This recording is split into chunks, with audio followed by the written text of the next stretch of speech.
La nuit était sombre. Il y avait un silence inquiétant dans la gorge. John courut entre les rochers et sentit le danger derrière lui. Les redoutables démons de la forteresse des ténèbres étaient très proches. Les gardes reçurent l'ordre de tuer le fugitif à tout prix. Pour la première fois depuis plusieurs décennies, quelqu'un osa quitter la forteresse. Le personnage principal s'est rendu compte qu'il ne pourrait pas échapper à la poursuite et a décidé de se battre. Les tueurs ont encerclé leurs victimes de toutes parts, espérant une victoire facile. Il y avait beaucoup de voyous. L'aîné de l'Alliance céleste des démons et des meurtriers savait contre qui il envoyait ses fidèles serviteurs. Des épées et des haches jaillissaient de partout. John s'est battu de toutes ses forces, réalisant que sa liberté tant attendue était en jeu. Les démons ne savaient pas d'où venait l'énorme énergie du fugitif. Il semblait planer au-dessus de leur tête, les tuant les uns après les autres. Le personnage principal s'est rendu compte qu'il ne pouvait pas faire face à des centaines de militants à l'aide d'une épée. Il devait frapper tout le monde à la fois. Cela ne pouvait être fait que par une technique qu'il lui avait fallu plusieurs mois pour étudier. C'était un faisceau de lumière continue. Feu. Le combattant a regardé à volume d'oiseau ses ennemis tomber morts, vaincus par le pouvoir magique. La plupart des assaillants ont été neutralisés. Les démons tués ont été remplacés par des forces de plus en plus nouvelles. Le fugitif rassembla toute son énergie, son épée vola comme un oiseau frappant l'ennemi. Les forces étaient encore une fois inégales. Les 100 gardes suivants étaient très proches. Ils ne pouvaient être arrêtés que par un mur de lumière ardente, dont profitait le personnage principal. La victoire a eu un prix difficile. John a été grièvement blessé et a rapidement tenté de quitter le champ de bataille, réalisant qu'il s'agissait d'un répit temporaire. Chaque étape devenait de plus en plus difficile. Le personnage principal était épuisé, mais il devait passer à autre chose. Il ne restait plus grand-chose d'un endroit secret où l'on pouvait se cacher et récupérer. Une petite cabane avec des provisions de nourriture et d'eau avait été préparée depuis longtemps et attendait son propriétaire. Personne ne connaissait ce coin. Une ombre passa au-dessus de la tête du fugitif. Encore une fois, il y avait une bataille à venir. Cette fois, il n'y avait qu'un seul ennemi. Mais John s'est immédiatement rendu compte qu'il s'agissait d'un adversaire puissant, probablement du plus haut échelon de la sécurité. La supposition était correcte. Devant le personnage principal se tenait un combattant doté d'un certain niveau de protection contre la magie. Rassemblant l'énergie interne restante, le fugitif frappa le premier. Le démon n'eut pas le temps de mettre un bloc et fut frappé sur place. Mais un nouveau mouvement se fit sentir derrière lui. La reine démoniaque Gloria a regardé la bataille de côté. La beauté était douce et rayonnait des flots d'énergie. Mais John savait que derrière le visage angélique se cachait la sorcière la plus insidieuse et la plus méchante. Le personnage principal a préparé son épée. Il savait qu'il ne fallait pas se détendre. Gloria n'a pas caché ses intentions. Elle a promis l'aide de sa connaissance de longue date en échange de l'enseignement de la technique magique aux combattants des moines carreaux. L'enseignement combinait plusieurs techniques, dont des techniques de magie et de pouvoir qui n'avaient pas encore d'égal. John réussit à maîtriser plusieurs techniques de base. La dame a promis de cacher le fugitif et de panser ses blessures. La reine démoniaque savait qu'aucun des amoureux de la liberté ne pouvait réaliser son rêve, puisqu'un ver mortel était implanté dans le corps de tous ceux qui devenaient une arme militaire de la forteresse des ténèbres de l'Alliance, détruisant tous ceux qui exprimaient des pensées de fuite ou voulaient le porter. Dehors. John a essayé de gagner du temps, il a compris qu'un combat était inévitable. Le fugitif n'a pas révélé le secret selon lequel le parasite qui était en lui avait été détruit depuis longtemps. La sorcière a tenté de séduire sa rivale, mais le personnage principal connaissait depuis longtemps toutes ses astuces. Le combat fut féroce, les énergies de la lumière et des ténèbres se rejoignirent. Le manque de force après des combats inégaux et des blessures ne laissait aucune chance de succès. Le combattant a tenu jusqu'au bout. Il était le meilleur tueur de la forteresse. C'est pourquoi de nombreuses troupes démoniaques ont été envoyées à sa poursuite. Mais la mort était plus forte. Les mains de la reine des monstres ont clignoté à une vitesse incroyable et ont été blessées instantanément. Une autre ombre a clignoté à proximité. La dernière chose que le personnage principal a vue était l'épée de l'aîné, lui coupant les membres. John s'est retrouvé sans jambes ni bras. Les pensées du fugitif concernaient un rêve non réalisé. Il voulait juste vivre dans un village ordinaire, admirer les fleurs et profiter des couchers de soleil. Sa demande silencieuse de recommencer cette vie s'est envolée de son corps avec son âme. Finalement, la sorcière coupa la tête du combattant rebelle. Il y avait du silence. Seul le chant des oiseaux troublait la paix. Un jeune homme était allongé sur un lit, les yeux fermés, dans une petite maison confortable d'un petit village, et respirait à peine. Des événements, des batailles, des visages de quelqu'un me sont venus à l'esprit. 2 jeunes combattants étaient assis près d'une montagne de cadavres et parlaient.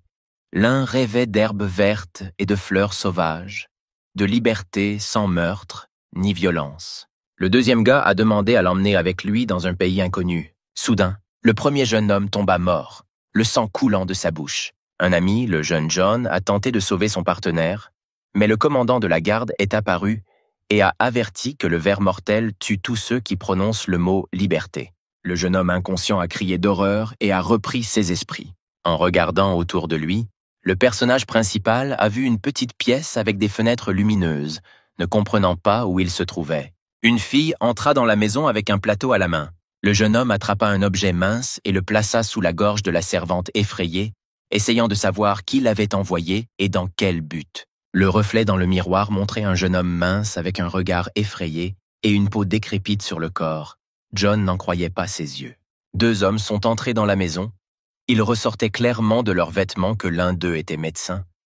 Il a commencé à examiner le personnage principal et à laisser des infusions pour un rétablissement complet, qui devait être pris quotidiennement. L'homme plus âgé était en charge et surveillait attentivement le gars. Le même jour, le guérisseur rapporta à son maître, le 4e héritier du trône Rey et disciple du souverain, l'état du jeune homme, qui, comme il s'est avéré, était 3e en statut, disant qu'il avait complètement perdu ses forces après un coma de 3 mois. Les herbes laissées sur place étaient censées tuer le corps affaibli. Au même moment, le chef de la garde de l'État, Jackson, a parlé au suzerain suprême Sullivan de l'état du 3e héritier du trône, notant la présence de muscles faibles et de perte de mémoire. La conversation de 2 hommes inconnus dans la cour d'une maison voisine n'a pas aidé le personnage principal à clarifier la situation. John utilisait son ancienne méthode de surveillance secrète et surveillait les gens qui passaient, écoutant leurs conversations. Le personnage principal s'est rendu compte que la réincarnation avait eu lieu. On lui a donné une seconde vie dans un nouveau corps, dans un lieu inconnu. Il fallait tout régler. La première priorité était de réparer son corps mince et flasque, et John a commencé des séances de récupération. La magie de reconstituer l'énergie a aidé plus d'une fois le vieux combattant après des batailles épuisantes. Les guérisseurs rendèrent visite au jeune maître presque tous les jours, s'émerveillant de son rétablissement rapide. Il y avait une conversation animée dans l'une des maisons. Le 4e monsieur ne comprenait pas pourquoi son adversaire, sorti subitement du coma, reprenait des forces malgré la prise de décoctions d'herbes spéciales. John s'entraînait quotidiennement, l'élasticité musculaire et les réflexes revenaient progressivement. Les cours n'ont pas été vains. Le jeune homme s'est à nouveau senti en forme de combat. Un matin, un jeune homme a entendu des discours d'indignation devant la porte. Et un inconnu est entré dans la maison. La petite bonne lui tenait la joue. Il y avait des larmes sur son visage. Une jeune fille nommée Stéphanie, en présence de Seagard, qui ont empêché John de s'échapper, a exigé que l'accord soit signé. Le jeune maître a promis d'écouter la belle et a demandé à partir pendant un moment, invoquant des vêtements de rechange, tout en essayant de savoir auprès de la jeune Émilie qui était son invitée. À son retour, le personnage principal a écouté les affirmations de la sœur cadette de Rey. Le contrat stipulait que la jeune fille s'occupait des soins et du traitement du 3e monsieur et exigeait une grosse somme d'argent pour cela. John a accepté de signer le document sous certaines conditions. Le personnage principal dit à Stéphanie qu'il doit signaler la situation au maître et appelle le garde. La jeune fille effrayée n'avait d'autre choix que de détruire l'accord de ses propres mains. Elle comprit que le dirigeant n'approuverait pas ses actions secrètes et punirait toute la famille. Jackson rapporta à son maître la demande du 3e de lui rendre visite. L'examen est terminé, le médecin constate le rétablissement complet du jeune homme. John se sentait à l'aise dans son nouveau corps, mais il ne comprenait pas pourquoi sa seconde vie le rapprochait à nouveau des démons, dont le souverain suprême était le mystérieux Sullivan. Un beau jour, la permission de recevoir fut reçue et John partit. La réunion était prévue au temple de la justice, situé au bord de la plus haute falaise. Il semblait que des marches sans fin menaient directement vers le ciel. Les ombres des gardes brillaient de tous côtés. Finalement, l'ascension fut achevée. Le chef des gardes et son accompagnateur restèrent à attendre dehors. La porte massive avec les symboles du pouvoir s'ouvrit et John entra. Le personnage principal a été accueilli par une prairie fleurie. Le soleil brillait de 1000 feux Des chevreuils et des lièvres couraient au loin. C'était une image de son vieux rêve. Le chemin menait directement à un petit temple solitaire. Le seigneur démon attendait déjà l'invité. John remarqua que ses jambes semblaient le faire avancer d'elles-mêmes. Jackson se tenait à l'entrée en réfléchissant. Seules 2 personnes sont entrées par cette porte. Une y est restée pour toujours. Le jeune homme était le 3e visiteur. Personne ne savait quel sort l'attendait.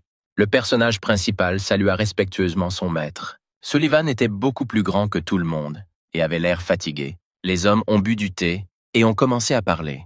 Le commandant suprême s'enquit de la raison de la rencontre. Sous le regard menaçant, le jeune homme était confus et ne pouvait prononcer un mot. De nombreuses pensées ont traversé la tête du personnage principal, et il a demandé la permission de sortir dans la nature, au moins temporairement. Le seigneur démon a promis de l'informer de sa décision plus tard. Le premier garde qui se tenait devant la porte sombre du temple de la justice fut surpris de voir sortir le 3e monsieur. Le souverain était dans ses pensées. Quelque chose l'alarmait chez le jeune homme. Il avait beaucoup changé après un long coma. Le seul témoin de pensée à voix haute était un serpent venimeux assis dans une cage, qui a été capturé en raison de sa ressemblance avec un dragon.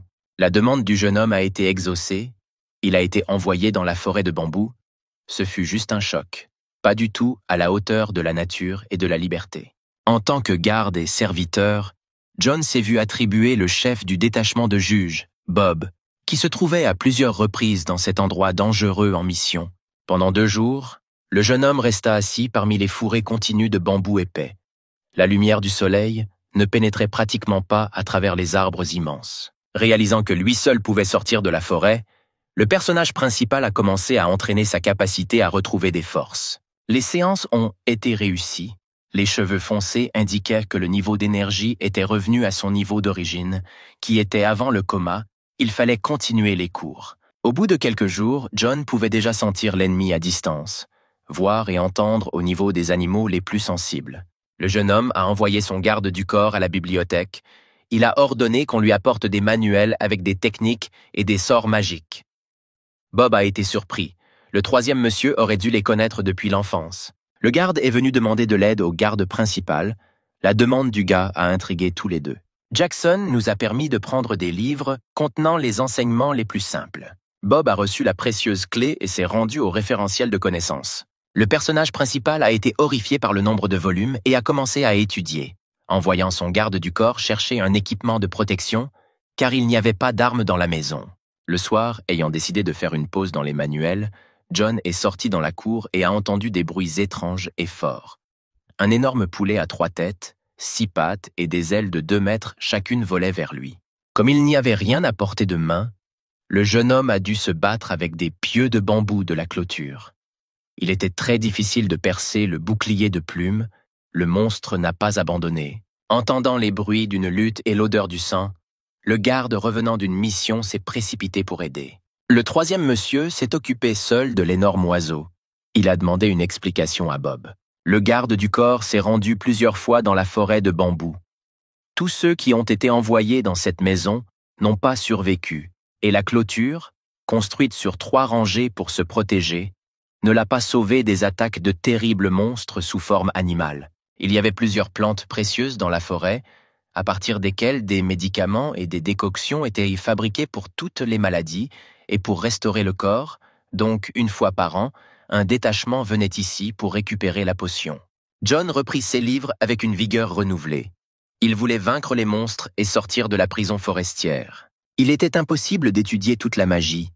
C'est pourquoi le personnage principal a décidé de combiner les 2 enseignements, y compris toute l'expérience accumulée précédemment en matière de technique de combat.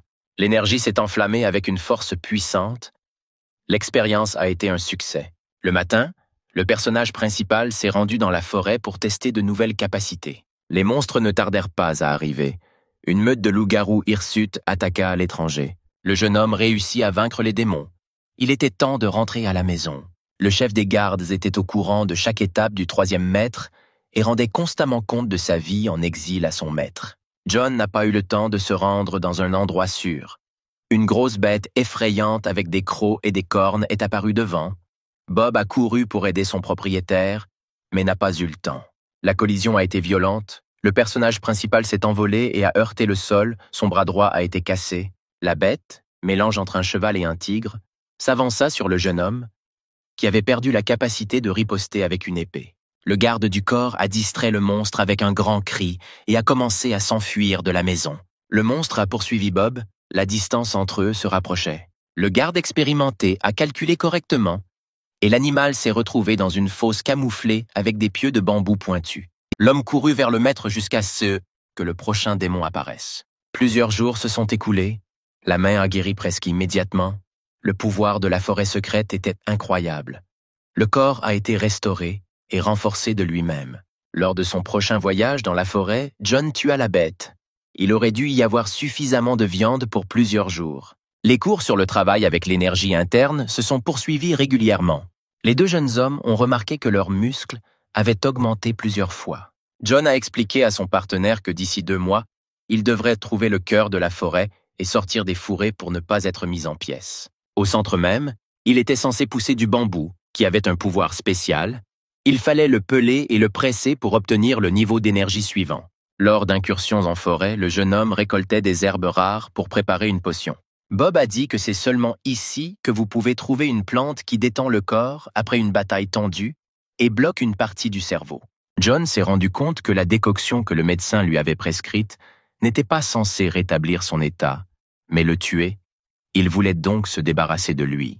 Alors que le personnage principal combattait dans la forêt de bambou, le 4e monsieur interrogea son serviteur et inventa de nouveaux complots contre son principal concurrent. Le plan était prêt. Il fallait le soutien de personnes influentes. Le jour de la sortie définitive dans la forêt arriva. Bob tenta de dissuader monsieur, mais il n'eut pas le temps d'hésiter. Le garde du corps s'est porté volontaire pour accompagner John, qui leur a permis de se rendre ensemble uniquement jusqu'à la frontière du centre dangereux. Il fallait se déplacer dans le bosquet rapidement et inaperçu. Les partenaires atteignirent un étrange cimetière de monstres animaux.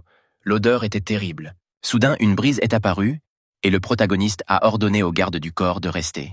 Le flux du vent magique s'intensifia et il devint de plus en plus difficile de marcher. John pouvait à peine se tenir debout, mais il essayait d'avancer. Pour désactiver l'influence de la magie et appliquer des pouvoirs supplémentaires, une potion préparée à l'avance s'est avérée utile. Le personnage principal a bu une décoction miraculeuse.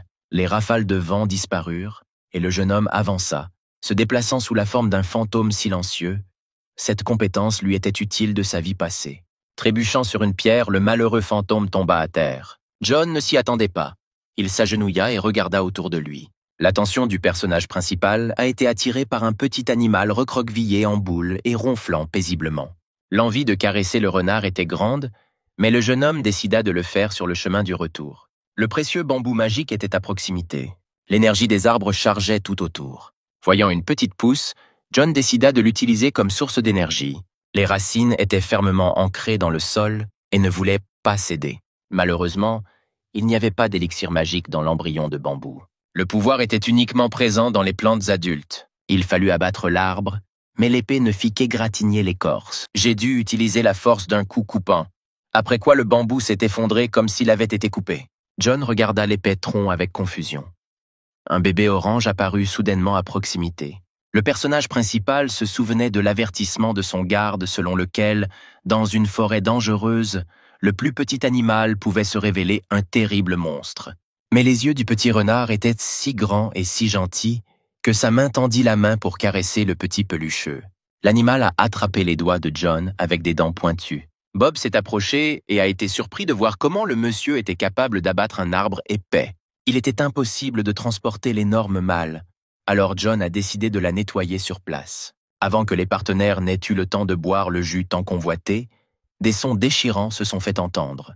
Les démons-bêtes avancèrent de tous côtés, leur nombre augmentant à chaque minute. Le personnage principal a ramassé le bébé aux cheveux roux par terre et l'a jeté au garde du corps, lui ordonnant de courir dans la maison pour se protéger. Personne ne savait que le grand seigneur démon pouvait garder un œil sur le 3e prétendant. Sullivan, se trouvant à des milliers de kilomètres des bosquets de bambou, connaissait chaque mouvement de l'un des héritiers du trône. Les yeux du petit renard observaient John jusqu'à si eux qu'il disparaisse de la vue. C'étaient les yeux d'un dirigeant évaluant les actions de l'un de ses futurs successeurs. Monstres attaqués de toutes parts, leur nombre ne diminua pas. John était fort et impitoyable. Le jus de bambou commençait déjà à faire effet. Pour gagner, Le personnage principal a dû utiliser tous les enseignements magiques qu'il avait étudiés. Les techniques précédentes se sont également révélées utiles. Le mur de lumière ardente a sauvé son propriétaire plus d'une fois. Il ne restait plus un seul animal vivant dans les environs, et John partit chercher le chemin vers la maison de protection. Il ne se souvenait pas du tout de la route. Pendant un moment, il y eut un silence suspect, et le sentiment aigu du protagoniste suggéra qu'il y avait un danger derrière lui. Le python géant au corps divisé a attaqué le premier, mais le jeune homme était prêt à attaquer. Le serpent s'est avéré plus rapide et a enroulé son long corps puissant autour des bras du protagoniste, comme une corde, l'épée en acier fondant dans sa bouche comme de la pâte à modeler. John a vu devant ses yeux une dent venimeuse et une longue langue, qui une seconde plus tard ont été remplacées par la pointe d'une lame. Le fidèle garde du corps ne pouvait pas attendre son partenaire, et sans suivre l'ordre, il est allé le chercher. Son apparition s'est avérée très opportune. Le monstre était mort. Bob aida son nouvel ami à se relever. Il devait continuer le combat. Les démons en peau de bête redevinrent actifs et encerclèrent les combattants. La bataille était inégale, le nombre de monstres n'a pas diminué et il n'y avait nulle part où attendre de l'aide. Le mur de lumière ardente qui a sauvé John des gardes de la forteresse dans une vie antérieure a de nouveau contribué à détruire les monstres qui approchaient. Les forces du personnage principal s'épuisaient. Le garde du corps essayait de le soutenir. Les jeunes n'avaient aucune possibilité de s'échapper. Les démons, prêts à se précipiter et à mettre en pièces les guerriers, se figèrent soudain. Le petit renard se tenait devant ses sauveurs et semblait hypnotiser les ennemis. Un éclair illumina le cœur de la terrible forêt de bambous. John s'est réveillé avec quelque chose d'humide sur le visage et a vu un bébé aux cheveux roux lui lécher la joue, un garde du corps indemne allongé sur l'herbe à proximité. Le soleil brillait et les oiseaux chantaient. Tous les prédateurs avaient disparu. Les grands yeux de l'animal regardaient avec dévotion le personnage principal. La capitale de l'ancienne Balaban se préparait pour la fête annuelle et accueillait des invités de tout l'Empire et des pays voisins. Le temple principal du grand seigneur démon a été visité par les membres de la famille et les organisateurs de l'événement. Les derniers préparatifs étaient en cours. Sullivan écoutait les rapports et donnait des instructions. Jackson était l'assistant principal du maître. Il préparait un plan et attendait des instructions supplémentaires. Le premier maître et héritier du trône était absent. Le souverain salua le second et le félicita pour sa réussite dans la maîtrise des enseignements magiques. Greg a remercié le professeur et a promis de continuer les cours. Ray était le suivant, debout avec tous les membres de la famille présents, chargé de maîtriser la théorie de la magie. Cinquièmement, Kate a également reçu les éloges de son seigneur pour ses succès en matière de combat, malgré le fait qu'elle soit une fille. La petite Roxy était sixième, et elle a eu beaucoup de problèmes à cause de sa mauvaise santé et de son manque d'intérêt pour l'entraînement. La fille avait peur et a promis de s'améliorer. John apparut à la porte et se dirigea rapidement vers le centre de la salle, saluant son maître. Sullivan n'a pas vu le personnage principal pendant plusieurs mois et a noté à quel point il avait mûri et rayonnait d'une énergie puissante. Le jeune homme a reçu des éloges particuliers. Le dirigeant a apprécié l'esprit fort et les compétences de combat de chacun. Le chef de famille a invité le troisième candidat à le suivre, renvoyant les autres pour préparer la célébration. Sur la place centrale, Jackson rencontra le maître de l'éducation. Patricia était en charge des finances de l'Empire et était intriguée par les dépenses des vacances. SEs proches ont discuté de l'apparition d'un troisième étudiant, qui avait fière allure, même si récemment, selon les rumeurs, il était dans le coma prolongé. Les ragots irritaient Ray. Il préparait le prochain plan pour détruire son adversaire. Sullivan et John sont descendus au lac, dans le belvédère sur l'eau. Personne ne pouvait gêner leur intimité. Le grand seigneur démon a exprimé son admiration pour le nouveau niveau que le jeune homme avait atteint dans la forêt de bambous. Le personnage principal a été surpris de voir comment le maître a pu découvrir ses compétences. En récompense, Jean reçut une carafe contenant l'élixir divin des pouvoirs célestes, considéré comme une boisson des plus élevées, et la permission de rentrer chez lui. Les voyageurs fatigués reprennent le chemin du retour. En voyant le cadeau, Bob fut ravi. Il avait seulement entendu parler de son existence et ne l'avait jamais essayé. Le personnage principal s'est approché de son domicile après 9 mois d'absence et s'est rendu compte qu'il lui manquait. Un petit renard rencontra le propriétaire sur le seuil. John entra dans la cour avec l'animal dans ses bras. En s'approchant de la porte, le jeune homme sentit une force noire qui sentait celle de son concurrent et se méfia. La fidèle servante rencontra son maître avec des larmes de joie et courut préparer le dîner et l'eau pour se laver. Pour la première fois depuis plusieurs mois, le personnage principal a pu se détendre. John était allongé là et se souvenait du regard avec lequel Ray l'avait accompagné lorsqu'il l'avait vu dans le temple principal. C'était un éclair de haine et de rage. Il faisait déjà nuit, il y avait du silence dans la maison. Il n'était pas nécessaire d'attendre que les monstres attaquent et on pouvait se reposer paisiblement. Le quatrième monsieur ne dormit pas non plus, discutant de la nouvelle avec son fidèle serviteur. Le médecin fut surpris de savoir pourquoi son maître avait appelé les tueurs loin de la cour, car tout était prêt pour la tentative d'assassinat. Ray ne pouvait pas en expliquer la raison. Quand il vit John pendant la journée, il s'est rendu compte qu'il avait beaucoup changé et a décidé de reporter le meurtre. Bob, qui est venu dîner, ne pouvait pas croire qu'autant de nourriture délicieuse leur appartenait. Il y avait aussi assez de boissons, et la compagnie s'est assise à table. Emily a reçu l'ordre de s'asseoir à table et de manger avec tout le monde. Les partenaires ont commencé à parler. John s'intéressait à la structure suprême de l'Empire et à la possibilité de rencontrer des personnes influentes. Dans une vie antérieure, il était un solitaire, et maintenant il voulait du soutien derrière lui. Le garde du corps fidèle n'a noté que 2 personnes de l'État qui avaient accès à toutes les relations. C'était le général de stratégie, qu'il était irréaliste de voir, il était toujours occupé, et le maître de l'éducation. Ray se souvenait également de Patricia, qui souhaitait également obtenir l'aide d'un représentant d'une puissance supérieure. La servante était censée inviter une noble dame à dîner. C'était tôt le matin, Emily était surprise que son maître soit déjà debout et s'entraînait activement. Elle remarqua à quel point il était devenu mature. Bob a offert une épée à son ami pour remplacer celle endommagée par un terrible serpent. L'arme était faite d'un excellent acier et avait l'air impressionnante. Le maître a accepté l'invitation de Ray. Elle était intéressée par ce que le jeune maître lui offrirait. Elle a prévenu que, compte tenu de son statut, elle maintenait la neutralité et ne participait pas à la confrontation entre les étudiants du maître, mais le quatrième connaissait le côté faible de l'invité. Patricia a été surprise par la connaissance que le maître avait de ses affaires personnelles et a été forcée d'accepter. Le jeune homme a demandé de l'aide pour la transmission quotidienne des informations de la servante du 3e étudiant sur toutes ses paroles et ses projets. Mais la conclusion de l'accord a été empêchée par un étranger inattendu.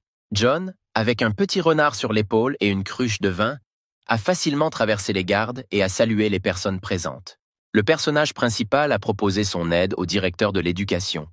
Il s'est rendu compte que la noble dame avait un proche malade et qu'elle avait vraiment besoin de l'objet rare que le 4e candidat lui avait promis pour son traitement, mais les propriétés curatives de la potion étaient grandement exagérées. John a invité le maître chez lui pour continuer le dîner. Ray était indigné et maudissait son ennemi. Patricia et le personnage principal ont quitté le restaurant.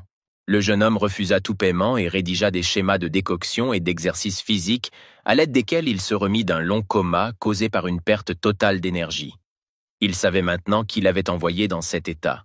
Le propriétaire a prévenu Emily qu'il serait en retard. Entendant frapper au portail, la femme de chambre a couru joyeusement pour ouvrir les portes. Sur le seuil se tenait le médecin de Ray, qui a profité de l'absence du maître. Les agresseurs ont décidé d'organiser eux-mêmes la réception des informations, le maître ayant refusé de répondre à la demande de surveillance du 4e. Le serviteur a attrapé la fille et l'a emmenée à la grange. Il a montré à l'enfant un scarabée qui mange le corps de l'intérieur, si l'antidote n'est pas pris à temps, et la personne meurt dans de terribles souffrances. Le méchant a mis de force l'insecte dans la bouche d'Emily et lui a ordonné de se présenter quotidiennement à son propriétaire, promettant de lui donner des médicaments en retour. Plusieurs semaines se sont écoulées et Patricia a rendu visite à John. Elle était satisfaite des résultats. Le cours de rééducation a commencé avec succès et la mondaine a proposé son aide au sauveur. Le personnage principal connaissait la décence et l'intelligence du maître de l'éducation. Elle prenait des notes sur toutes les questions financières de l'Empire, ainsi que sur les relations entre les représentants de divers services et départements. La dame reconnaissante remettait ses manuscrits à des amis. Le jeune homme s'est assis pour étudier les volumes et a été très surpris. Il y avait beaucoup d'informations jusqu'alors inconnues. Ayant appris qu'il existe un détachement spécial de combattants qui n'obéit à personne et ayant annoncé à la servante qu'il serait absent pendant plusieurs jours, le personnage principal s'est rendu à la réunion. Le garde prévint son chef qu'un troisième monsieur était arrivé, et ne trouvant pas son ami, il se rendit seul au camp des hommes sans foi ni loi. Le gang meurtrier des sangliers ne faisait partie d'aucun clan et n'agissait que sur les instructions de son commandant, la forte et intrépide Kate, qui a perdu son œil gauche dans l'une des batailles. Elle n'avait pas d'égal même parmi les hommes. Un soir, les combattants se rendirent dans une taverne pour célébrer une autre victoire. Un jeune inconnu était assis à la table du hall. Le personnage principal, et c'était lui, a proposé des négociations au commandant, citant les informations disponibles, et a accusé Kate de conspirer avec le quatrième monsieur, pour lequel un pot de vin important a été reçu. John a proposé de se rendre à la justice, mais la jeune fille a tout nié. Les militants étaient assis à des tables voisines. Le commandant était fatigué du monsieur intrusif, et elle a décidé de mettre fin au conflit par la force. L'énergie d'un coup puissant a entouré son corps d'un mur. Le personnage principal ne s'attendait pas à l'attaque et s'est envolé vers le mur. La patronne était soutenue par toute l'équipe. Ils étaient sûrs de sa victoire rapide. Se levant, John n'a pas mis longtemps à répondre et a répondu avec un rayon de foudre. Kate a été emportée sur plusieurs mètres, les murs de la taverne s'effondraient, les tables et les chaises volèrent partout. Le combat s'est poursuivi. Le commandant a failli tuer un renardeau qui est soudainement apparu sur la ligne de bataille, mettant complètement en colère le jeune homme.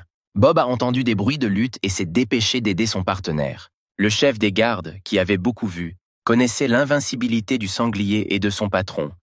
Mais l'image qui se présenta à ses yeux le choqua. John resta là indemne. La bataille de la magie et des flux d'énergie s'est poursuivie. Le personnage principal a proposé à plusieurs reprises d'abandonner, mais la jeune fille n'a pas perdu espoir de victoire. L'avantage était du côté du maître. La chef d'escouade a utilisé son arme magique principale, la vague bleue, mais l'ennemi a tenu bon. John réalisa que la jeune fille désespérée se battrait jusqu'au bout et se mit en colère. Il fallait mettre fin au combat. Le personnage principal a décidé d'augmenter la puissance. Le volume du dragon a finalement vaincu Kate. L'équipe de voyous regardait leur commandant avec sympathie. La jeune fille blessée s'est allongée sur les pierres et a réalisé que sa mort était très proche. Je me suis souvenu de mon enfance lointaine, lorsqu'une fille avait été envoyée dans un détachement pour apprendre les arts martiaux afin de se protéger. L'enfant a grandi. Kate avait déjà beaucoup appris. Elle vivait au jour le jour, réalisant qu'elle pouvait être tuée de la même manière qu'elle avait tué les autres. La force et le courage ont aidé la jeune fille courageuse et courageuse à vaincre le chef d'équipe et à prendre sa place. Depuis lors, elle défend fermement ses subordonnés. Décidant qu'elle n'était pas encore prête à mourir, le chef militant s'est emparé de son arme préférée. Une scie épée chargée l'a toujours aidé dans les moments difficiles. Des flux d'énergie se précipitèrent comme un tourbillon vers John. Debout calmement, la main du mur d'acier arrêta le barrage. La chef des tueurs, épuisée, pouvait à peine se tenir debout. Le personnage principal n'a reçu que de légères brûlures aux mains. La jeune fille a admis sa défaite, mais a essayé de rester fière et indépendante. John a essayé d'achever son ennemi, mais son regard était irrésistible. Vaincu, Kate a quand même tenté de se défendre et de défendre son équipe. Le jeune homme réalisa qu'il ne pouvait pas tuer. Ses mains tombèrent d'elles-mêmes. Le troisième monsieur a donné de l'argent au propriétaire de la taverne pour restaurer les lieux détruits. John a ordonné de ne pas prendre cette somme au pauvre marchand et est rentré chez lui. Le commandant et son escouade restèrent près des murs brisés. Le trio, comprenant l'animal et Bob, était pressé pour un dîner tardif. La jeune fille s'est occupée de son vainqueur. Pour la première fois, elle a rencontré un guerrier doté d'une telle force intérieure et d'une telle honnêteté. La nuit était profonde, mais des bougies brûlaient dans la maison de Ray. Le quatrième monsieur était déjà au courant de la rencontre de son ennemi avec le chef d'escouade. Le jeune homme a rappelé un accord pour lequel il avait donné à Kate une somme d'argent importante et dont personne ne pouvait avoir connaissance. Ray devina que Patricia pourrait être la seule source d'information de John. Les bâtons d'encens détendirent le corps et les pensées du méchant, et un autre plan de vengeance mûrit dans sa tête. Le quatrième étudiant était fort en poison. Il décida donc de paralyser l'ennemi avec des vapeurs de poison, dont la mort serait longue et douloureuse. C'est pourquoi la santé du bébé de la 6e génération d'héritiers se détériorait. L'enfant était sous l'influence constante de substances toxiques provenant des bâtons. L'arme mortelle était prête. Il fallait disposer et mettre le feu à l'encens autour du lit de l'ennemi endormi. La pauvre Émilie a reçu l'ordre de mettre à exécution son plan sous peine de mort. La jeune fille a rappelé la gentillesse et l'attitude chaleureuse du monsieur à son égard. Le propriétaire et la femme de chambre ont essayé de trouver un surnom pour leur animal de compagnie, mais rien ne leur est venu à l'esprit autre que Golden, étant donné la couleur orange de l'animal. Bob a fait irruption dans la maison de son partenaire de manière inattendue, affirmant que Kate s'était rendue à la justice et avait avoué la tentative d'assassinat contre le troisième monsieur. Les jeunes hommes se précipitèrent ensemble vers le donjon. Le chef de l'escouade de voyous était assis dans une cellule, enchaîné au mur de pierre avec des chaînes et des menottes. John essaya d'interroger la fière fille, mais elle resta silencieuse. Profitant de sa position, le troisième disciple du souverain a ordonné aux serviteurs de relâcher le commandant, car celui-ci niait l'attaque contre lui. En partant, le personnage principal a invité Kate à venir lui rendre visite. À la maison, les partenaires ont discuté des motivations de l'action de la jeune fille. John a expliqué à son ami que c'était le seul moyen de détourner les soupçons de toute l'équipe et de ne pas la soupçonner de rejoindre le camp des ennemis de Ray. Si le patron de Boar avait admis avoir reçu un pot de vin du 4e maître, toute la bande de militants aurait été arrêtée. Le chef de la garde des juges fut surpris de la santé mentale et de la prudence de son ami. Il était très différent de l'homme que Bob connaissait avant le coma. Maintenant, le monsieur était plus sage, comme s'il avait vécu 100 ans. Un coup à la porte interrompit la conversation. Kate s'est arrêtée pour remercier John avec de délicieux plats qu'elle avait elle-même préparés. Le commandant a parlé des connaissances secrètes de Ray et lui a conseillé d'être prudent et de ne faire confiance à personne. Le 4e étudiant a demandé aux domestiques comment ça se passait avec les baguettes magiques. Les nouvelles d'Emily ne sont pas arrivées avant 2 jours. Le médecin s'est rendu compte que la jeune fille n'était pas contre son propriétaire et a lancé un scarabée secret dans son corps pour qu'il soit détruit. La conversation entre personnes partageant les mêmes idées dans la maison du personnage principal a duré longtemps. Bob ne croyait toujours pas à la jeune fille et se tenait derrière le monsieur, prêt à le défendre. Le soir arriva, c'était l'heure de l'entraînement du soir. John invita ses amis à passer la nuit. Kate regarda la technique inconnue. Elle ne comprit pas pourquoi le personnage principal révélait ses secrets. Bob a passé plus d'1 mois avec le maître et connaissait son raisonnement. Il a expliqué à la jeune fille que selon le 3e disciple du souverain, les gens devraient se faire confiance et s'entraider. Le chef du gang n'avait jamais entendu une telle théorie. Je ne savais pas ce qui était bon. Des amis fatigués et affamés sont allés chercher la bonne qu'ils n'avaient pas vue de la journée. Emily était allongée par terre dans sa chambre et gémissait de douleur. John examinait la pauvre chose. Elle pouvait à peine lui parler de l'ordre du 4e maître. Le personnage principal a identifié l'ennemi interne de la jeune fille qui, comme un ver mortel, tue les organes. Il y avait un besoin urgent de sauver la servante et John l'a amenée chez lui. Le Seigneur suprême a appelé le chef des gardes. Il était intéressé par le 3e étudiant, mais Jackson n'a rien dit de nouveau. Sullivan était le seul à connaître le secret de la forêt de bambou et ne pouvait pas comprendre ce qui s'y passait, ni comment le jeune homme avait survécu. L'essentiel dans le bosquet était un chacal impitoyable et cruel, censé capturer l'âme du 3e prétendant. L'animal avait un cycle constant de cycles de vie et de mort. Lorsque l'adulte est mort, un petit ourson est apparu, et ainsi de suite sans fin. C'était cet animal qui était le propriétaire le plus redoutable de la forêt, qui prenait l'humidité et l'énergie de tous les êtres vivants, y compris les plantes et les monstres. L'apparition d'un bébé signifiait le début de nouvelles guerres et conflits. Ce petit renard pelucheux aux oreilles énormes et aux yeux naïfs était le démon le plus terrible de tous les mondes. John s'est souvenu de toutes les méthodes de guérison de sa vie passée qui l'ont aidé à guérir ses blessures à plusieurs reprises et à se débarrasser du parasite interne en temps voulu.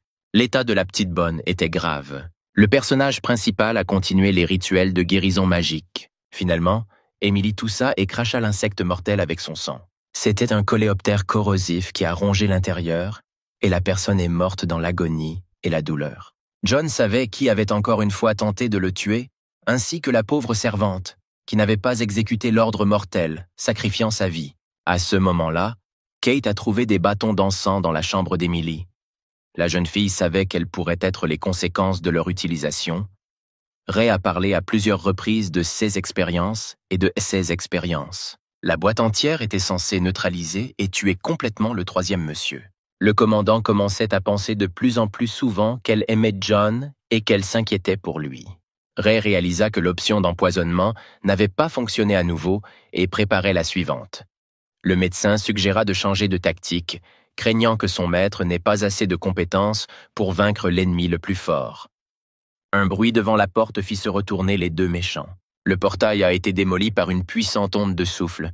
La poussière s'est dissipée. Le troisième disciple menaçant se leva, les yeux brillants comme un éclair. John a exigé une explication pour toutes les tentatives. Ray a nié son implication dans tous les problèmes de son concurrent. En colère, le protagoniste a frappé son adversaire au visage. Le quatrième décida que le moment était venu de s'occuper enfin de l'ennemi détesté, faisant appel à son principal pouvoir magique, un serpent venimeux géant.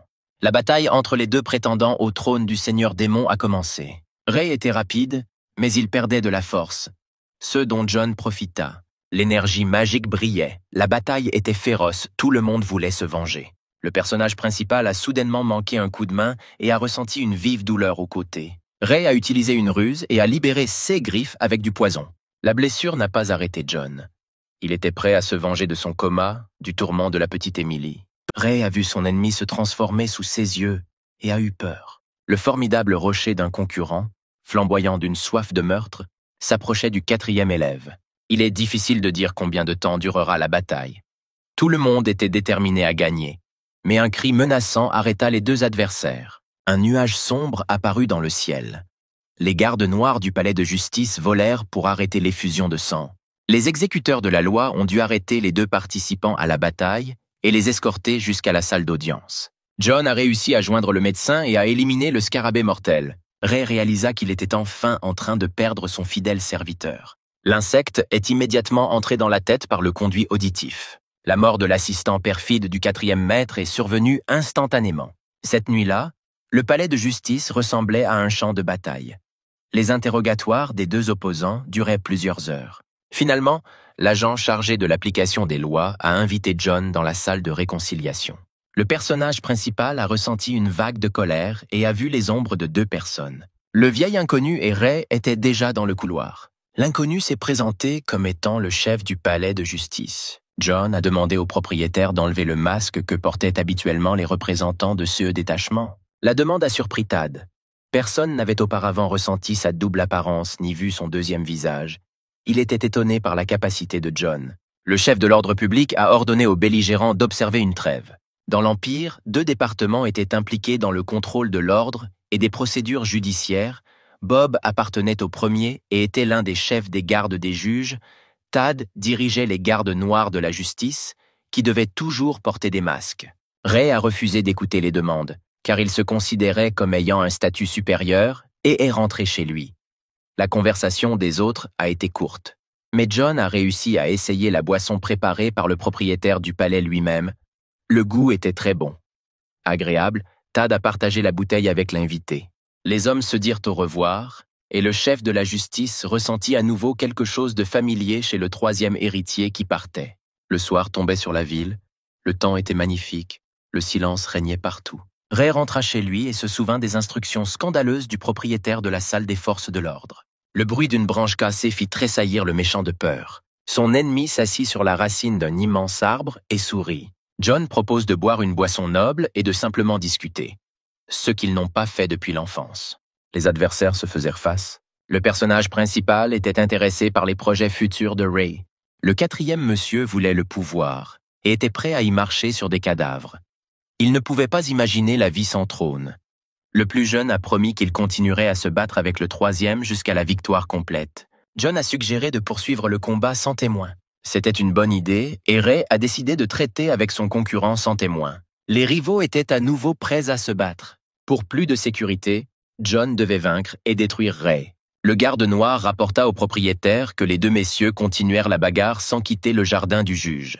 La transformation magique en un monstre avec une peau de serpent et de longues griffes venimeuses s'est produite instantanément. Ray a préparé plusieurs surprises insidieuses pour son ennemi et a anticipé la victoire. Les adversaires se livrèrent à un combat mortel. Le mur de lumière ardente rejeta le serpent plusieurs mètres en arrière. Ray tomba, mais reprit rapidement ses fonctions alors que la bataille se poursuivait. John a réussi à conserver son avantage dans le combat, mais le quatrième concurrent s'est avéré être un combattant puissant. Les blocages du rival pour le pouvoir ont rendu le méchant furieux. Ray balança sa main pour frapper l'ennemi, mais John se déplaça instantanément vers un autre endroit. Le quatrième n'avait jamais vu une telle compétence chez son adversaire.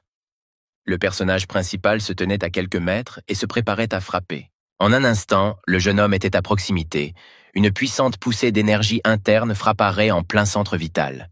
Un coup violent projeta l'ennemi au sol. La fureur a submergé le quatrième élève et le serpent a finalement éclaté. Des flots de lave venimeux volaient dans toutes les directions. Ray s'est transformé, et à chaque seconde, il s'est transformé de plus en plus en un démon avec une langue de serpent.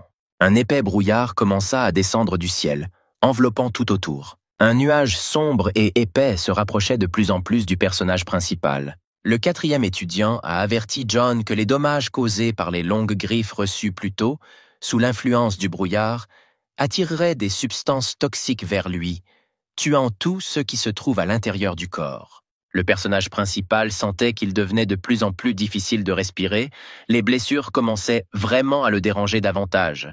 Il était temps de sortir de l'embuscade.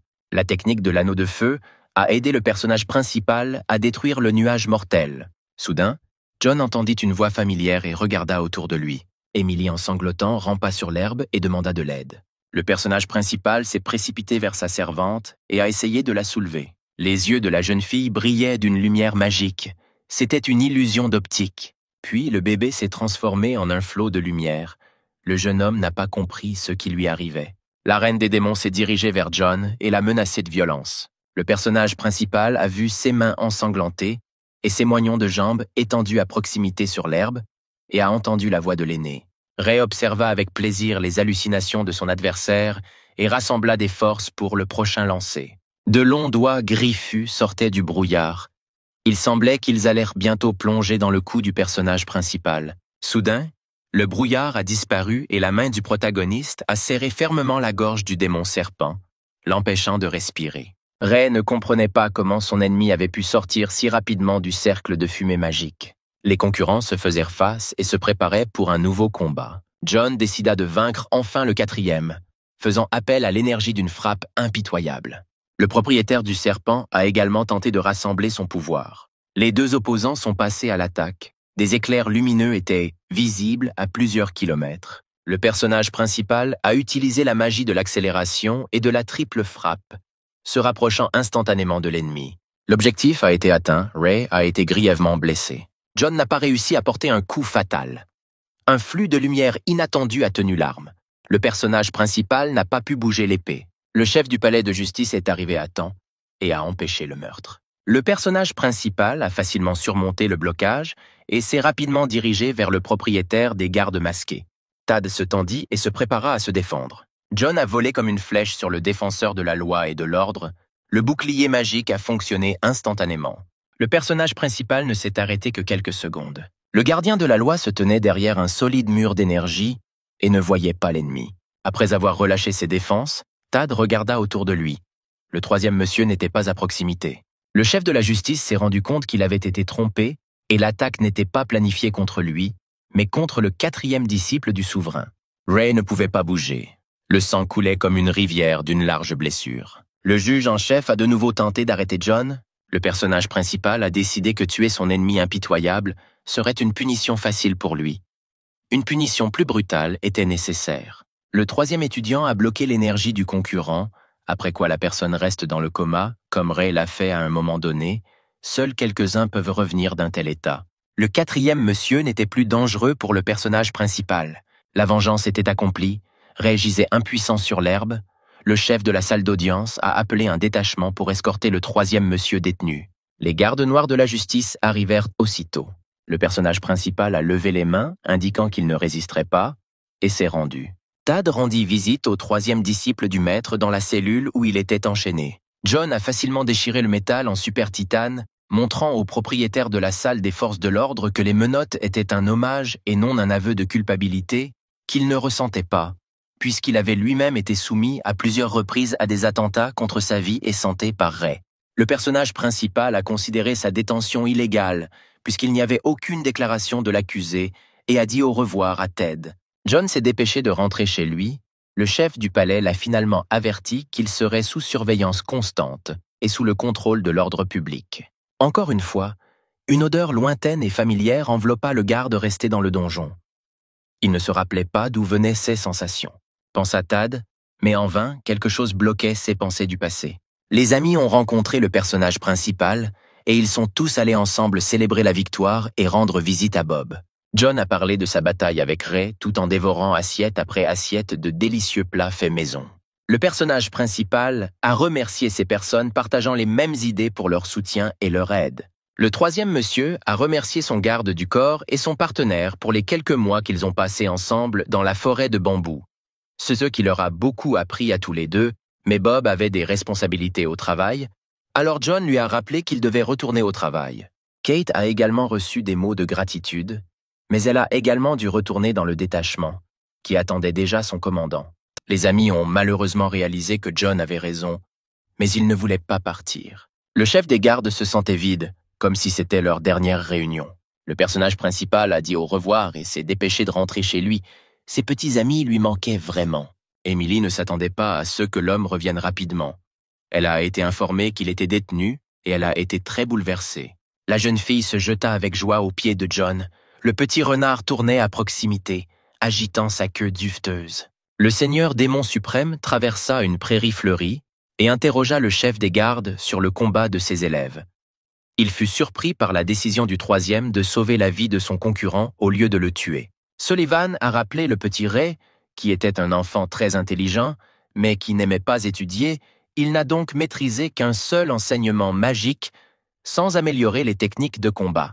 Lorsque le quatrième étudiant grandit, il ne continua pas à acquérir de nouvelles connaissances, améliorant uniquement l'art des poisons. Le Seigneur a compris que pour sortir du coma, des pouvoirs et des techniques spéciaux étaient nécessaires, que l'étudiant, contrairement à John, ne possédait pas, de sorte que son retour au devoir était presque impossible. Un beau jour, le personnage principal a reçu la visite d'un invité. Patricia est venue parler des succès de sa paroisse et a demandé à John d'examiner personnellement la jeune fille et de commencer son rétablissement complet. En guise d'accord, le maître d'éducation a promis de répondre à toute demande du maître. Le jeune homme a essayé de refuser, mais la dame a persisté. Il fallait décider de la date du voyage. John ne savait pas comment réaliser son seul rêve de liberté. Et ayant entendu dire qu'un convoi devait voyager à l'étranger pour des marchandises rares le mois prochain, il accepta d'aider. Il savait déjà que Patricia était responsable de la formation du détachement. Bob s'est engagé dans son développement personnel. Après la dernière mission des autorités, il a considérablement mûri et acquis de nouvelles compétences et connaissances. Le chef des gardes s'est souvenu de la rencontre avec le monsieur et n'a pas pu se calmer. Il est devenu très attaché au jeune homme et ne pouvait pas comprendre d'où le jeune homme avait acquis tant de sagesse et d'expérience, se remarquant encore une fois qu'avant le coma, il était une personne complètement différente, gourmande et pas très gentille. Un collègue a distrait le gardien de ses tristes pensées en l'informant que le chef de la garde judiciaire le recherchait. Le jeune homme se rendit chez le commandant.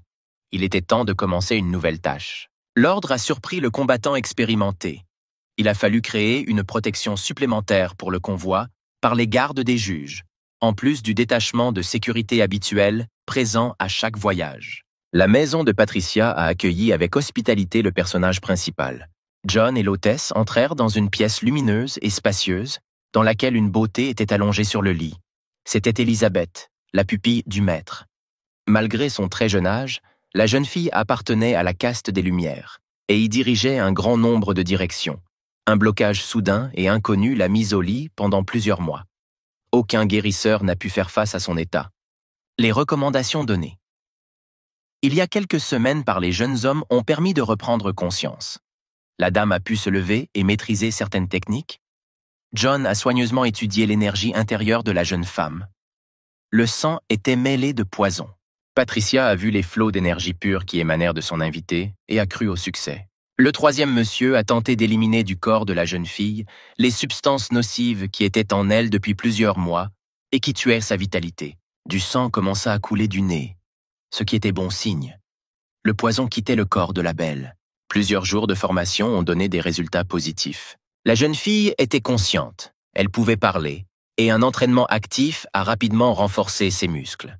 Elisabeth s'améliorait chaque jour, elle n'avait pas perdu la mémoire et les compétences antérieures et voulait déjà commencer ses fonctions. John a annoncé son prix, il a demandé, secrètement à tout le monde, d'être inclus dans le convoi voyageant au-delà des frontières de l'État. Le maître d'éducation était en colère. C'était impossible de faire cela. Le jeune homme l'a convaincu que tout était possible, que l'accord devait avoir lieu, puisqu'il avait accompli sa tâche de sauver la jeune fille dont il avait la charge. Patricia a compris qu'il était presque impossible de placer une personne dans un convoi à l'insu des responsables gouvernementaux et des forces de sécurité. John a insisté sur sa demande. Le maître, après réflexion, accepta et demanda du temps pour se préparer à cette tâche difficile. Après avoir dit au revoir, John se prépara à rentrer chez lui et à se préparer pour un long voyage.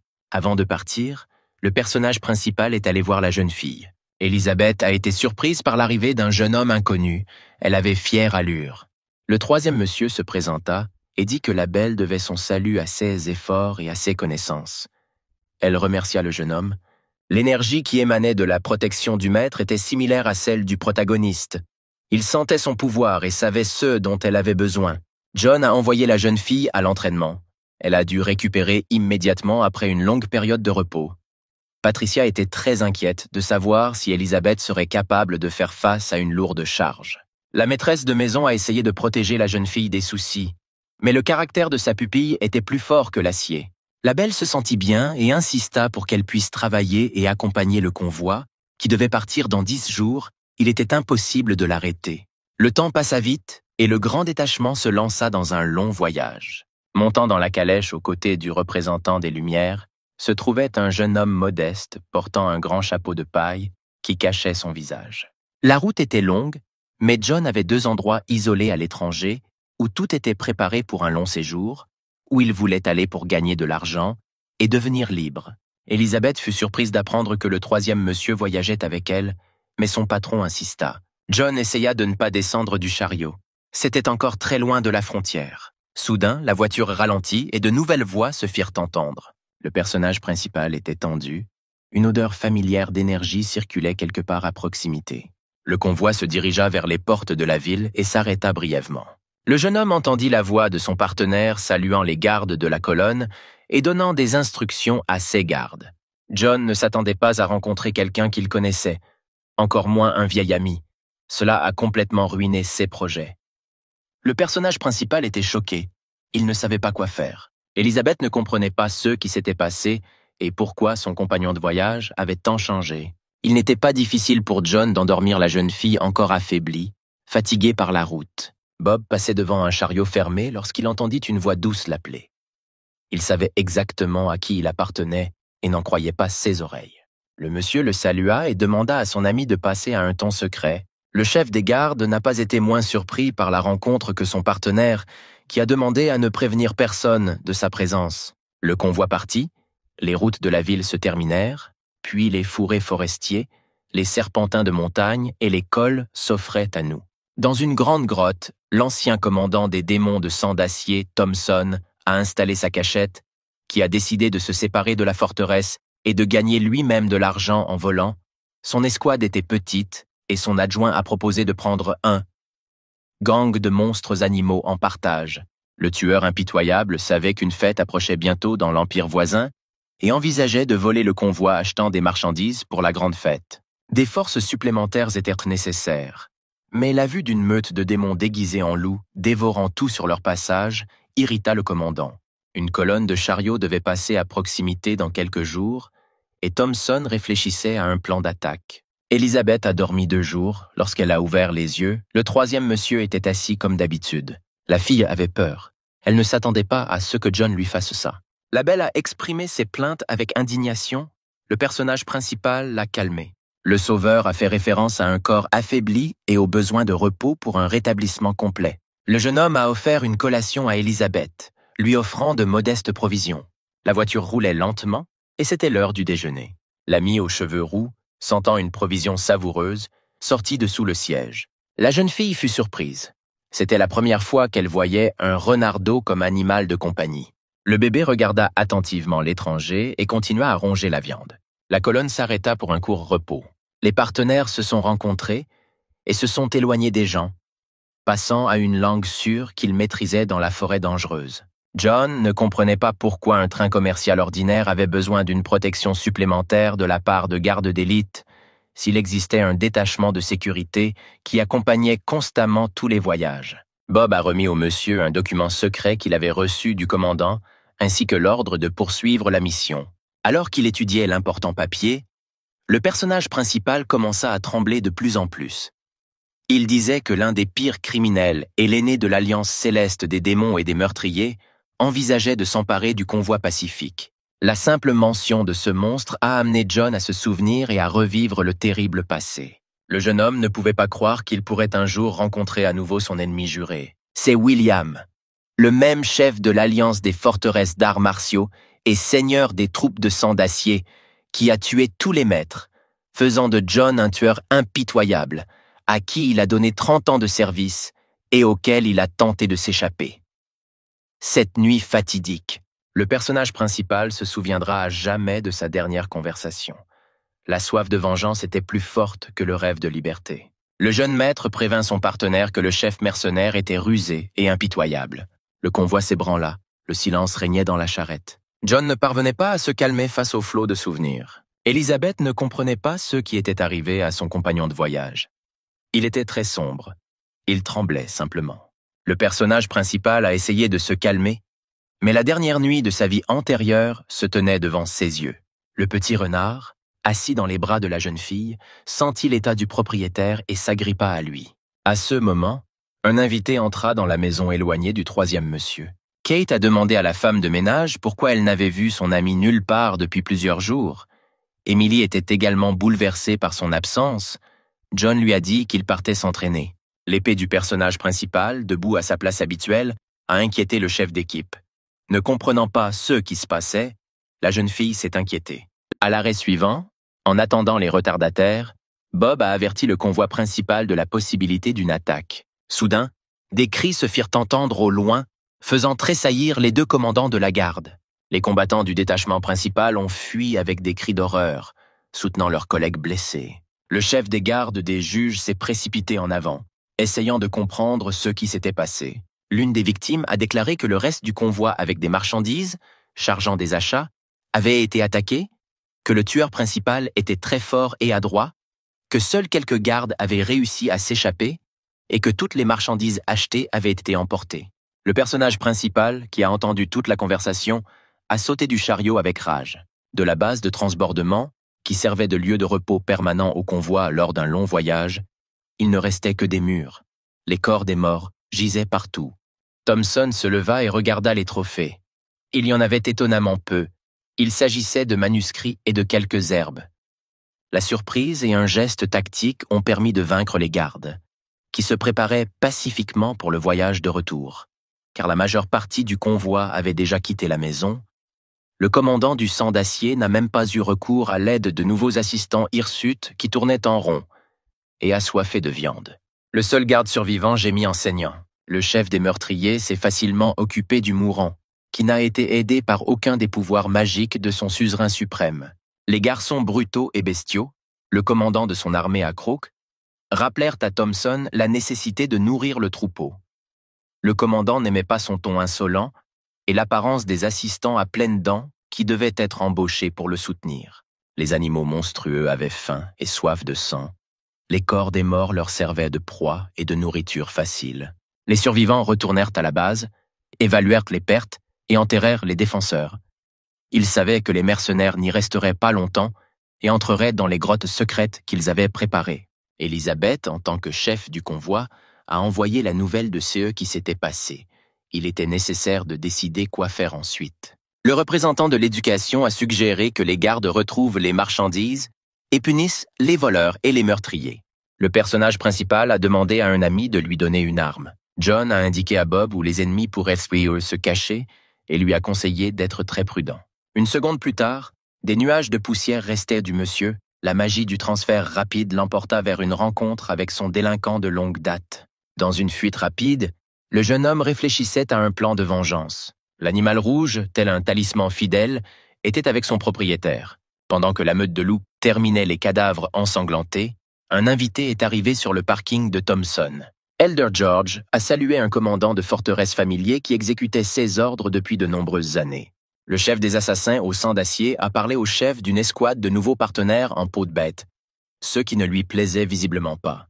Le seigneur de l'Alliance des assassins salua Boys et sa redoutable bande. George a rappelé aux juniors que vous devez être attentif et amical envers ceux qui sont de votre côté, afin que la situation ne change pas dans l'autre sens et que les amis ne se révèlent pas être des ennemis.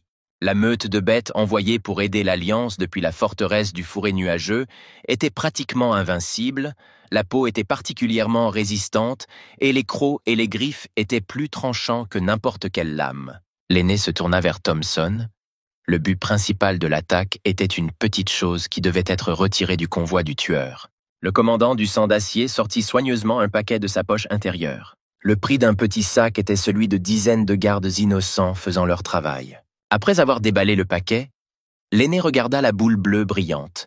C'était un élixir magique avec un énorme potentiel énergétique, avec l'aide duquel le méchant rêvait de prendre le pouvoir dans d'autres États. Le chef de l'Alliance Céleste a dit au revoir à Thompson, qui visait depuis plusieurs années le poste d'aîné et s'était séparé depuis longtemps des autres représentants de la forteresse. La tâche était accomplie, le rival, semant la confusion et disposant d'une solide équipe de tueurs, n'était plus nécessaire à l'aîné. Le couteau pénétrait par le dos directement dans le cœur du mercenaire. En voyant le corps sans vie du commandant, les soldats étaient confus. Il s'est avéré que George connaissait les garçons depuis longtemps. Ils se comprenaient d'un seul coup d'œil et une approbation silencieuse a été reçue. Les mercenaires étaient sans défense face à la meute de monstres bestiaux. Il était impossible de leur échapper. Le petit village au milieu de la forêt était rempli de gardes venus de la forteresse des ténèbres. La sécurité du chef de l'Alliance attendait son patron, se reposant au soleil. L'aîné s'absenta plusieurs jours, annonçant à tout le monde qu'il allait se rendre sur la tombe de sa mère. C'était la version officielle de sa localisation, non loin des frontières de l'Empire voisin. C'était calme et calme. Les combattants s'entraînaient et se détendaient. Soudain, un rugissement se fit entendre derrière les maisons. Les arbres de la forêt tremblaient, comme lors d'une forte tempête, même s'il n'y avait pas de vent dehors. La source des bruits était John, volant comme une flèche vers la périphérie du village. L'attaque était si inattendue que personne n'a eu le temps de saisir une arme. Ne voyant pas celui qu'il cherchait, le personnage principal tenta de savoir où l'aîné avait disparu. La version de la visite de la tombe semblait invraisemblable, mais les gardes n'étaient pas au courant des plans de leur maître. Frustré, John repart à la recherche de l'ennemi. Il devait être quelque part à proximité, puisqu'il est parti seul. George et le seigneur des bêtes se tenaient au bord de la falaise. Les dirigeants ont vu le peloton s'attaquer instantanément à l'équipe de Thomas, qui était devenue un fardeau inutile pour tout le monde. Les garçons ont fait l'éloge de ces combattants hirsutes. L'aîné comprit qu'il valait mieux avoir des guerriers aussi dangereux à ses côtés. Il prévoyait déjà de les utiliser. Dans ses rêves, le chef de l'Alliance Céleste avait le trône du Seigneur démon suprême. L'un des monstres annonça l'approche de l'ennemi. Un petit détachement du culte divin apparut au loin. Les défenseurs du convoi suivirent la piste sanglante des criminels. Le chef a donné l'ordre à la meute de s'occuper des étrangers. Les gardes du convoi, ainsi que les gardes des juges, se déplaçaient prudemment parmi les rochers et les arbres, s'attendant à tout moment à une attaque. En voyant l'ennemi, Bob et Elizabeth étaient confus. Des centaines d'yeux étincelants regardèrent le groupe de combattants depuis les rochers. Les animaux se sont rapidement précipités pour attaquer. Le chef des gardes tenta en vain de se défendre, mais sa solide épée d'acier ne parvint pas à pénétrer la puissante peau des monstres. Elizabeth a utilisé des boules magiques de foudre de glace. Le résultat était très insignifiant. Le nombre d'animaux a augmenté. Le nombre de gardes a rapidement diminué. Bob a changé les tactiques de combat, mais les forces étaient inégales. La jeune fille lançait inlassablement des étincelles glaciales sur les monstres qui approchaient. Le gel a arrêté les loups, mais l'énergie dépensée a nécessité une restauration. Les amis comprirent qu'ils devaient battre en retraite pour sauver les restes du détachement. L'ennemi était plus fort et nettement plus nombreux que les gardes. Bob a donné l'ordre d'utiliser une technique de rotation qui pourrait piéger les animaux et créer un mur impénétrable. La méthode de défense inhabituelle a forcé les animaux à s'arrêter, ce qui leur a donné le temps de reprendre des forces. L'aîné observait la bataille d'en haut, réalisant que les combats étaient inutiles et que l'ennemi n'avait aucune chance. Le personnage principal a entendu les bruits d'une bataille lointaine et s'est précipité à la rescousse. Les monstres bêtes reprirent l'offensive. Elizabeth a essayé par tous les moyens de combattre les énormes crocs qui brillaient devant ses yeux. La fille avait de moins en moins d'énergie pour la magie. Rassemblant toute sa puissance restante, Bob a utilisé la technique des ondes de souffle, ce qui lui a permis de réduire l'assaut de l'ennemi. L'augmentation du champ de force dépensé a pratiquement pris la tête des gardes du juge parmi le nombre de combattants qu'ils ne pouvaient même pas tenir debout. Élisabeth a donné le commandement aux survivants. Ils devaient de toute urgence se retirer pour se mettre à l'abri. Les animaux s'approchaient très près, il n'y avait plus aucune chance de leur échapper. Le chef de l'Alliance et le chef de la meute regardaient d'en haut la fonte des rangs des défenseurs. Décidant de montrer toute la puissance du royaume hirsute et enfin de vaincre les troupes ennemies, Boys se précipita dans la foule des combattants. Bob, qui faisait obstacle au monstre, a été emporté par un courant d'énergie brutale et est tombé. La jeune fille a tenté de protéger son assistante. Les boules de tempête de verglas ont volé vers l'ennemi les unes après les autres. Le chef des prédateurs parait facilement les coups. Un énorme poing s'abattit sur la fragile représentante de l'illumination. Elle ne parvint qu'à se regrouper un peu, ce qui la sauva d'une colonne vertébrale cassée. Les garçons tenèrent la pauvre Élisabeth par la tignasse. La jeune fille ne pouvait pas bouger. Les animaux se rapprochèrent, anticipant des proies faciles. L'un des détachements de garde du convoi a ordonné aux voyous de libérer la dame. En un instant, la tête du défenseur disparut dans la gueule pleine de dents du monstre. Le chef des gardes, à peine se levant après l'attaque du chef-loup, rassembla ses dernières forces et frappa le contrevenant avec un rayon magique de son épée. Le chef de la meute a projeté Bob contre les pierres d'un coup puissant. Élisabeth a vu avec horreur la mort de son protecteur. Le chef de la sécurité judiciaire n'a pas bougé. Boys fit signe à ses combattants à quatre pattes. Les monstres accros se préparaient pour la dernière bataille. Toute la meute d'animaux des forêts environnantes s'est rassemblée à l'appel, se préparant pour le festin. Les loups entourèrent le petit groupe de gardes de tous côtés. Il n'y avait nulle part où se retirer. L'aîné a regardé les dernières 30 minutes de la vie de l'équipe sans aucun regret. Une bataille inégale recommença. La force et le nombre de monstres hirsutes dépassèrent en nombre des milliers de fois l'ennemi. Bob essaya de se relever à nouveau. Élisabeth et les gardes ont repoussé les attaques d'animaux. En regardant autour d'elle, la jeune fille réussit à remarquer derrière elle une grande ombre d'un monstre. Se préparant à attaquer, il ne restait qu'un instant. L'épée volante sauva la tête du convoi d'une mort imminente. Le loup gisait essoufflé, son sang coulant à flots. John est arrivé à temps. Quelques minutes de plus, et il ne resterait que quelques os de l'équipe. L'arme du protagoniste fonctionnait sans relâche. Les rayons magiques frappèrent les monstres à distance. Les animaux n'ont pas pu se protéger du pouvoir de l'énergie. Leur peau s'est brisée en petits morceaux. Le troisième monsieur, venu s'occuper d'un monstre à forme humaine, rencontra tout un troupeau. Il fallut sauver les combattants. Le jeune homme a défié le chef en duel. Les yeux de Boys brûlaient de haine. Profitant du répit, Élisabeth et les restes des gardes ont aidé les blessés et ont retrouvé leur énergie. Du haut de la falaise, l'aîné regarda avec perplexité le jeune homme qui arrêtait les monstres et se préparait au combat avec le chef du repère de la bête, ne comprenant pas comment cela pouvait arriver et qui était ce héros. John leva les yeux et une vague de haine atteignit George. Le vieil homme sentit soudain une odeur de sang. Pendant que se déroulait la bataille inégale, la maîtresse d'éducation recevait chez elle un invité de marque. Le premier personnage de l'Empire, le général de stratégie Franklin, a rendu visite à son subordonné. Patricia fut surprise par cette visite inattendue et légèrement effrayée, ne comprenant pas ce qu'elle devait à une personne aussi célèbre et toujours extrêmement occupée. Le stratège en chef n'a pas traîné la conversation et s'est immédiatement renseigné sur le troisième monsieur. Le maître a rappelé que l'éducation n'avait jamais participé aux jeux politiques et au soutien des prétendants au trône.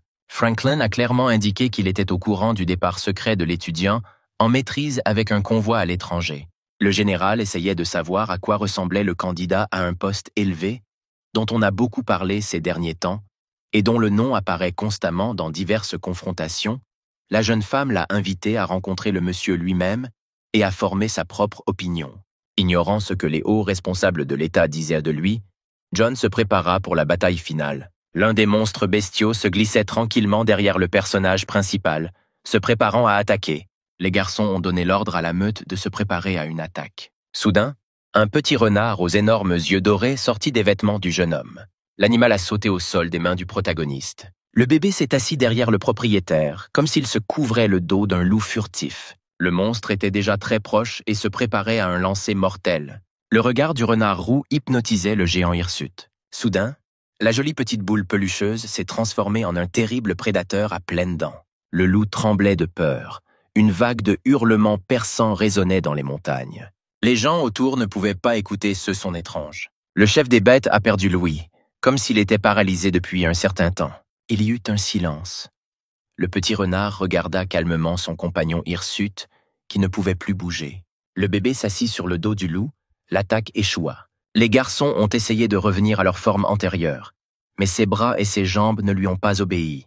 John a remercié son ami à quatre pattes pour son aide, s'assurant qu'il ne savait rien de son animal de compagnie. Les animaux ont fui. Il n'y avait nulle part où attendre le soutien de Boys. La bataille entre deux mondes hostiles a commencé. L'avantage était clairement du côté du protagoniste. Le chef de la meute ne pouvait pas comprendre d'où venait ce jeune homme inconnu, qui pouvait si adroitement gérer le flux d'énergie et manier magistralement une épée. Il fallait mettre fin à la bataille acharnée. John rassembla toute la magie des portes célestes et balança sa lame. La tête du chef bestial, les yeux grands ouverts, roulait le long des pierres. L'aîné qui a assisté à la bataille a regretté la perte de ses alliés hirsutes et a décidé qu'il était temps de quitter le rocher et de retourner dans son équipe. Le jeune homme sentit le plan de l'ennemi. Il était temps de se venger de son ancien maître. En un seul saut, le personnage principal a surmonté la hauteur et s'est retrouvé à côté de George. Il fallait neutraliser immédiatement l'ennemi. L'aîné était un combattant expérimenté et a repoussé l'attaque du jeune inconnu. Les forces des deux côtés étaient à peu près égales. Le chef de l'Alliance a utilisé son mouvement magique préféré. John combattit les courants vortex du marteau lunaire. Tous les enseignements et compétences magiques acquis dans la forêt de bambou, combinés aux techniques raffinées d'arts martiaux de John, ont été utiles pour vaincre un vieil ennemi qui avait privé le protagoniste de ami et de la vie. Le vieil homme ne pouvait pas comprendre comment l'étranger connaissait les anciennes techniques secrètes et pourquoi il voulait sa mort. Le sentiment de haine brûlant dans le regard du protagoniste témoignait de sa ferme décision de tuer. George ne pouvait pas croire qu'un garçon puisse le vaincre, le démon le plus puissant et le plus insidieux de toute l'Alliance. Le jeune homme résistait à toutes les attaques de l'aîné. Il faisait appel à toute la puissance du ciel et de la terre. Tant était grand le sentiment de haine et la soif de vengeance de son prédécesseur pour les longues années de service et le rêve inassouvi de liberté. Les puissants flux d'énergie du protagoniste ne permettaient pas au vieil homme de bouger et affaiblissaient ses mains. John a sauté haut et a porté un coup décisif à l'ennemi. L'épée traversa tout le corps de l'ennemi, le coupant en deux moitiés. À la dernière seconde, le personnage principal s'est rendu compte qu'il avait inconsidérément utilisé trop de potentiel et a perdu connaissance. Les pertes de l'équipe furent lourdes. Les combattants restants récupérèrent les objets volés et se préparèrent pour le voyage de retour. Les deux principaux représentants du gouvernement ont beaucoup souffert dans des batailles inégales contre les criminels, mais étaient en vie. Bob a donné à la jeune fille la capsule de récupération que les gardes des juges avaient reçue avant la mission, même si lui-même n'en avait pas moins besoin de soins. Elisabeth a remercié le courageux guerrier pour tout. Le bébé aux cheveux roux qui jappait doucement a attiré l'attention de ceux qui parlaient. Le petit renard semblait appeler quelque part, et Bob se précipita après lui. Finalement, l'animal s'est arrêté et le chef de la garde judiciaire a vu une image inattendue. Le monsieur gisait inconscient sur le sol. À côté de lui se trouvait le corps de l'aîné de l'Alliance céleste des démons et des meurtriers, coupé en deux parties.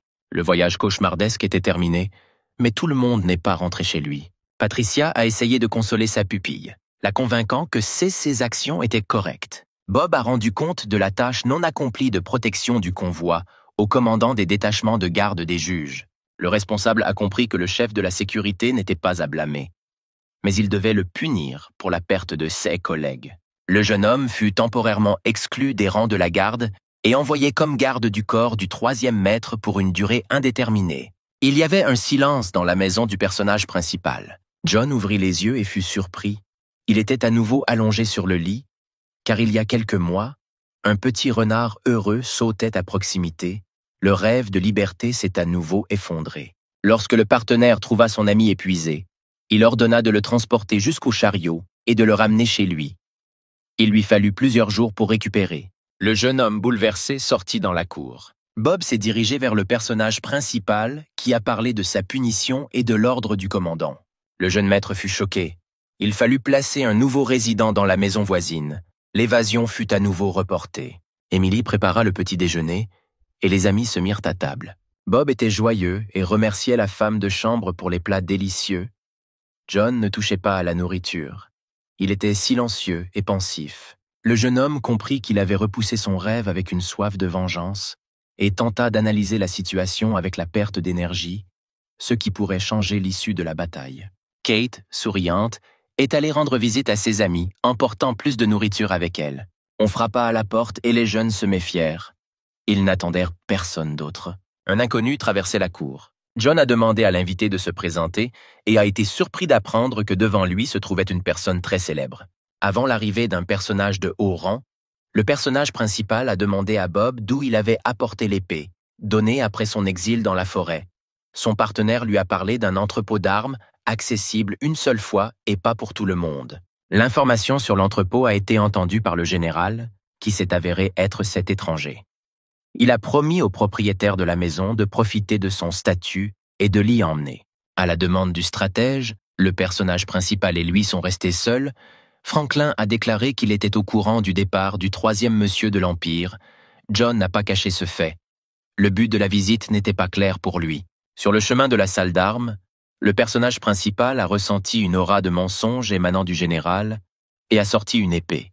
John avait confiance en lui et était prêt à tuer le haut fonctionnaire s'il ne disait pas la vérité. L'invité non invité a capté la fermeté des paroles et du regard du jeune homme et s'est rendu compte qu'il ne plaisantait pas, que la mort était très proche. Le général a admis qu'il souhaitait personnellement faire connaissance avec le principal candidat au trône, que le dirigeant soutient afin de développer d'autres tactiques de comportement et de solutions aux problèmes de l'État. Le personnage principal s'est rendu compte que l'offre de visiter l'armurerie n'était qu'un prétexte pour le faire sortir de la maison sans le soutien de ses amis, et il est rentré bouleversé.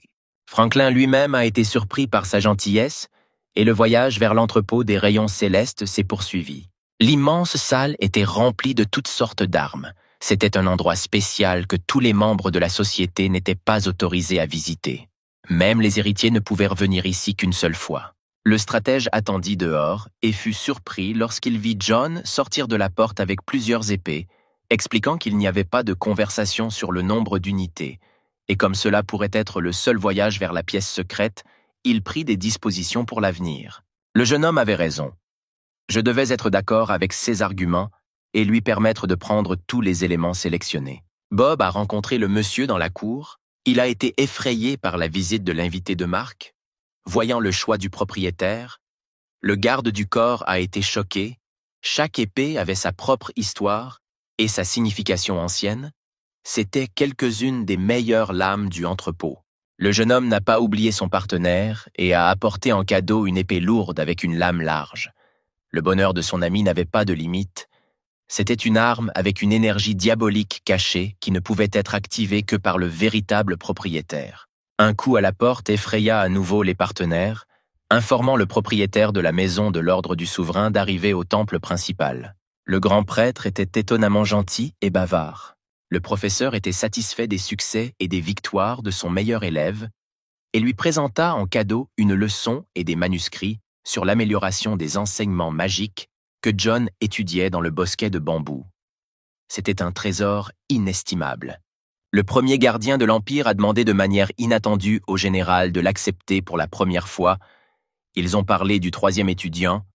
Le stratège a confirmé l'opinion du maître de l'éducation, selon laquelle il s'agit d'une personne extraordinaire, digne de respect et d'attention. Après avoir communiqué avec le maître, le personnage principal a reçu la visite du chef du palais de justice. Sa demande était qu'il était nécessaire d'aider à retrouver et à détenir le tueur. Tout était compliqué par le fait qu'il était un représentant d'un très haut grade, dont les autorités judiciaires ne pouvaient être disposées. John n'était pas content de parler avec Tad, se souvenant des désaccords passés, mais a promis d'aider et s'est rendu chez Patricia pour obtenir des informations. Le festival principal de l'année approchait, qui devait être utilisé pour le soutien de nombreux résidents et invités des vacances. Le maître en éducation a collecté des informations sur tous les invités et les a transmises au personnage principal. Les rues de la capitale étaient joliment décorées de lanternes lumineuses, des foules d'invités marchèrent dans les rues. John et ses amis sont également venus à la célébration. Après avoir attendu qu'un détachement du clan des lames tranchantes arrive sur la place centrale, le troisième monsieur est venu à la rencontre et a salué le chef d'une famille nombreuse. Alan était insatisfait de l'arrêt et s'est indigné bruyamment, a demandé John en présence de la foule pour répondre à une question. Ayant appris qu'il s'agissait du disciple du souverain, le père de famille salua le jeune homme, répondant à contre-cœur à sa question délicate sur le devoir envers l'Empire et la protection de l'ordre public, quelles que soient les circonstances, même si son enfant était le criminel. Les deux fils d'Alan suivirent leur ancêtre, jetant des regards haineux en direction de John. L'aîné sentait des dizaines de morts. Le plus jeune était enveloppé d'une puissante énergie démoniaque lors de la fête. Le souverain devait choisir l'un d'eux comme son prochain élève.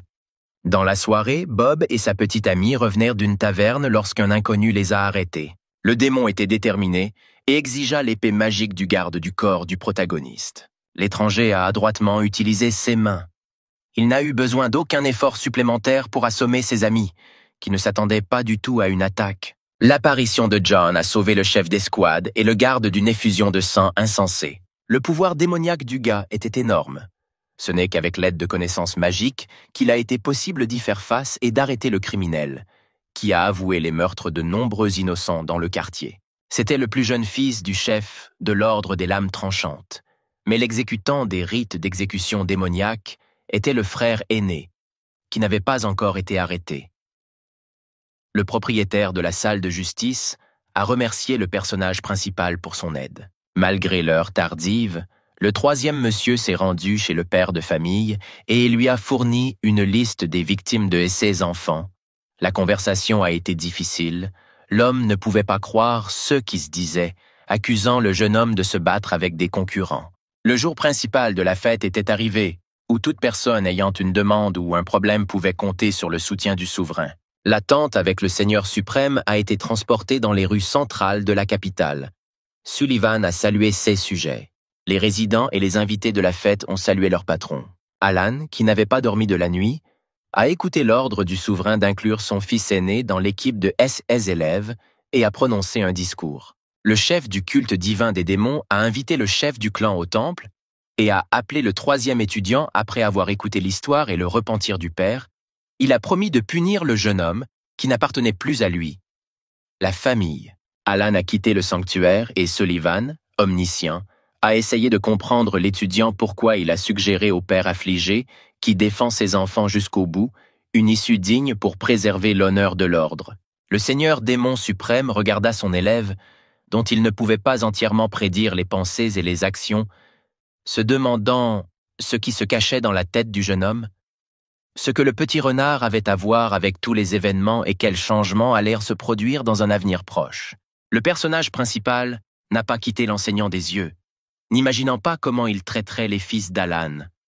Ceux qui l'attendaient, s'il serait capable de réaliser son rêve le plus cher et de devenir libre, ou s'il était destiné au trône de pouvoir.